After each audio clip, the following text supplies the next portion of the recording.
Hello dear students, myself Girdhar Rawat. प्यारे बच्चों, आज हम जो टॉपिक पढ़ने वाले हैं वो है इलेक्ट्रिक करंट और ड्रिफ्ट वेलोसिटी के बीच का रिलेशन। जैसा कि हम ड्रिफ्ट वेलोसिटी कल निकाल चुके हैं उसका एक्सप्रेशन, आज हमें करंट और ड्रिफ्ट वेलोसिटी के बीच का रिलेशन प्रूव करना है। क्या होता है, करंट ड्रिफ्ट वेलोसिटी पे कैसे डिपेंड करता है।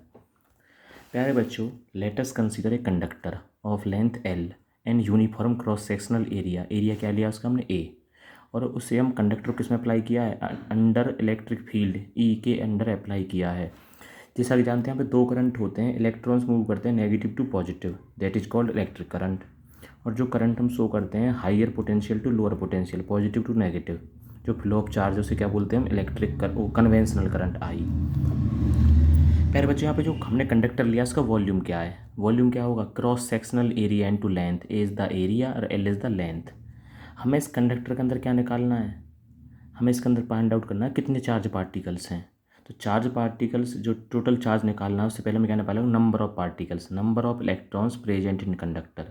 अब नंबर ऑफ इलेक्ट्रॉन कैसे निकालेंगे हम, उस कंडक्टर की नंबर डेंसिटी क्या है इलेक्ट्रॉन्स की, number density of electrons denoted by N and volume multiply by volume, और वॉल्यूम क्या है उसका, ए एल। तो नंबर ऑफ इलेक्ट्रॉन्स कितने इस कंडक्टर के अंदर, एन ए एल। अगर वॉल्यूम इंक्रीज होगा तो नंबर ऑफ इलेक्ट्रॉन्स इंक्रीज होंगे। अब according to quantization of charge we have to find out the charge on the conductor जब उसमें एन इलेक्ट्रॉन्स प्रेजेंट है। आप सब जानते हैं नंबर टोटल चार्ज कैसे निकालते हैं, number of electrons into charge on one electron. तो नंबर ऑफ इलेक्ट्रॉन्स क्या आपके, एन ए एल इंटू में ई, ये बन गया टोटल चार्ज। अब हमें चाहिए करंट। अब करंट की वैल्यू कैसे बनेगी, करंट की वैल्यू होती है चार्ज अपॉन टाइम। तो इस इक्वेशन फर्स्ट को दोनों तरफ टी से डिवाइड करने पर हमें क्या मिला, क्यू अपॉन टी, क्या बन गया आपका आई, और इधर N A L E divide by T. L क्या है यहाँ पे, डिस्प्लेसमेंट, और टी क्या है, time. Displacement upon time is called velocity, और वेलोसिटी क्या है यहाँ पे, ड्रिफ्ट वेलोसिटी। इन दोनों वैल्यूज को इस इक्वेशन में यूज करने पर हमें क्या मिला यहाँ पे, क्यू अपॉन टी आई, और एल अपॉन में टी बन गया वी डी, तो ये बन गया आई बराबर N E A V D. इस पे हमारा डिपेंड करता है relation between current and drift velocity. N is the number density of electron, E is the charge on electron, A is the area of conductor, और V D is the drift velocity.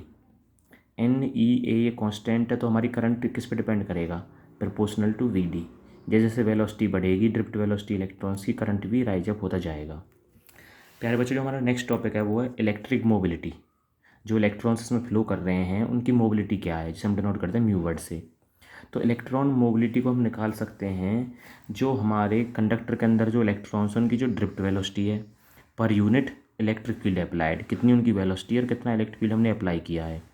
और V D की value आपको क्या थी, आपको पता है e tau upon m, e से ई कैंसिल आउट, तो क्या बचेगा, e tau upon m. E is the charge on electron, tau is the relaxation time, और एम इज़ द मास। अब इसकी यूनिट कैसे निकालें, हम यूनिट निकालने के कई तरीके हो सकते हैं, हमने यहाँ पे लिखा भी है अदर यूनिट्स में। जैसे आप सब जानते हैं यहाँ पे जो चार्ज है ई, चार्ज ही तो है, चार्ज की यूनिट क्या होती है, कूलाम। चार्ज यूनिट क्या होती है, कूलाम। और टाइम की क्या होती है, second, coulomb second, upon mass के लिए क्या, किलोग्राम। लेकिन अगर इस ई की वैल्यू को किस में तोड़ दें, आप जानते हैं जैसा कि क्यू की वैल्यू क्या होती है, क्यू इक्वल्स टू होता है आई टी। तो जो ई है उसकी यूनिट क्या बनेगी, आई के लिए एम्पियर, टाइम के लिए सेकंड। तो ई की वैल्यू बन गई एम्पियर सेकंड। तो ई की वैल्यू बन गई एम्पियर सेकंड, टाउ की क्या बन गई टी, एम्पियर वो टाइम सेकंड, तो एम्पियर सेकंड स्क्वायर अपॉन में किलोग्राम के लिए। हमने एक यूनिट और निकाली है जो यहाँ से है, मीटर स्क्वायर पर सेकंड पर वोल्ट, ये निकाली है म्यू के लिए इस फार्मूले से, वी डी अपॉन ई से। प्यारे बच्चों, जैसा कि आप सभी जानते हैं जो ये वी है वो क्या है, वेलोसिटी, और वेलोसिटी की यूनिट क्या होती है, जो आप जानते हैं मीटर पर सेकेंड, मीटर पर सेकेंड। लेकिन यहाँ पे जो ई है, अब ई की वैल्यू क्या है, यहाँ पे आप पीछे पढ़ चुके हैं, ई इक्वल्स टू होता है वी अपॉन में एल। तो वी क्या बन गई, वोल्ट अपॉन में लेंथ के लिए मीटर। तो ई की वैल्यू बनी नीचे वोल्ट पर मीटर, मीटर ऊपर जाने पर क्या बन गया, मीटर स्क्वायर पर सेकंड पर वोल्ट, और इसी से आप डायमेंशन फार्मूला इसका निकाल के देखना। प्यारे बच्चों, आप जैसा कि हम देखते हैं जो इलेक्ट्रिक मोबिलिटी का रिलेशन क्या है टेम्परेचर के साथ, तो आप ध्यान रखना जब टेम्परेचर राइज अप होता है तो जो इलेक्ट्रॉन्स हैं वो कंडक्टर के अंदर फास्टली मूव करते हैं, जिससे जो टाइम है ये रिलैक्सेशन टाइम है। जब टेम्परेचर बढ़ेगा तो इलेक्ट्रॉन्स यहाँ से यहाँ तेज़ी से मूव करेंगे, तो नहीं उसे यहाँ से यहाँ तक पहुँचने में, नेगेटिव से पॉजिटिव तक पहुँचने में उन्हें कम टाइम लगेगा। टाइम कम लगेगा तो टाउ रिलैक्सेशन टाइम की वैल्यू घटेगी, और रिलैक्सेशन टाइम डिक्रीज होगा तो मोबिलिटी भी क्या होगी, डिक्रीज होगी। तो आपको ध्यान रखना है electric mobility decreases as temperature increase. जब टेम्परेचर इंक्रीज होता है तो रिलैक्सेशन टाइम डिक्रीज होगा, जिससे मोबिलिटी भी डिक्रीज होगी, एंड वाइस वर्सा, उसका उल्टा। अगर टेम्परेचर आपका डिक्रीज होता है तो मोबिलिटी क्या होगी, राइज अप होगी। प्यारे बच्चों, जैसा कि हमने देखा भी आई इक्वल्स टू क्या होता है आपका रिलेशन जो हमने प्रूव किया था करंट एंड ड्रिफ्ट वेलोसिटी का, आई इक्वल्स टू NEA/VD। लेकिन हमने पढ़ा हेयर जो VD क्या है, VD की वैल्यू क्या होती है यहाँ पे, ड्रिफ्ट वेलोसिटी जो होती है यहाँ पे VD, हमने पढ़ा था मोबिलिटी क्या होती है VD/E।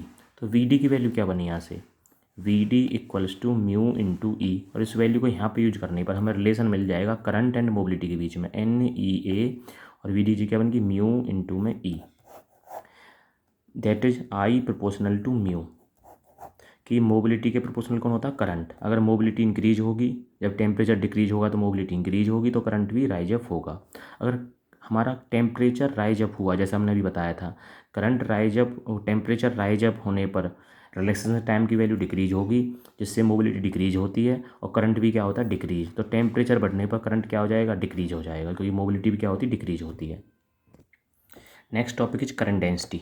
अब तक आपने इलेक्ट्रिक करंट के बारे में पढ़ा था, लेकिन अगर हम करंट को निकाल रहे हैं किसके लिए, पर यूनिट एरिया के लिए, जो कंडक्टर दिया है उसके किसी यूनिट एरिया के लिए फाइंड आउट कर रहे हैं, पर यूनिट एरिया के लिए, तो that term is called current density. Current is a scalar quantity but current density is a vector quantity. It is denoted by word J equals to I/A, जिसकी unit होती है current के लिए ampere और area के लिए metre square, ampere per metre square, और dimensional formula L-2A1। Current density की जो डायरेक्शन होती है वो होती है positive to negative terminal, that is the direction of conventional current. जबकि electric current is directed from negative to positive along the direction of electric current, जो होता है आपका इलेक्ट्रॉन्स के फ्लो के साथ। प्यारे बच्चों, जो नेक्स्ट टॉपिक आपका वो है ओम्स लॉ, जिसे आप पहले पढ़ चुके हैं 9th-10th क्लास से ही। ओम्स लॉ क्या होता है, ओम्स लॉ ने बताया था अगर किसी कंडक्टर के अंदर हमारा जो करंट फ्लो कर रहा है और वहाँ पे जो हमने पोटेंशियल डिफरेंस अप्लाई किया है, वो एक दोनों के डायरेक्टली प्रोपोर्शनल होंगे। Current flowing through a conductor is directly proportional to the potential applied. लेकिन कब होंगे, कंडीशन ये थी ओम्स की कि जिसके अलॉन्ग ये अप्लाई होता है कि जो कंडक्टर है उसका टेम्परेचर, उसका स्ट्रेन और प्रेशर वो क्या रहनी चाहिए, हमारी कांस्टेंट। अगर वो कांस्टेंट हैं तो करंट जो फ्लो करेगा वायर में वो या कंडक्टर में हमेशा पोटेंशियल के डायरेक्टली प्रोपोर्शनल होगा। और प्रोपोर्शनलिटी कांस्टेंट कौन है यहाँ पे, V equals to RI। R को बोलते हैं प्रोपोर्शनलिटी कांस्टेंट, जिसे हम बोलते हैं रेसिस्टेंस ऑफ कंडक्टर या इलेक्ट्रिकल रेसिस्टेंस, जिसकी वैल्यू होती है R इक्वल्स टू V/I, जिसे हम नेक्स्ट टाइम पढ़ेंगे।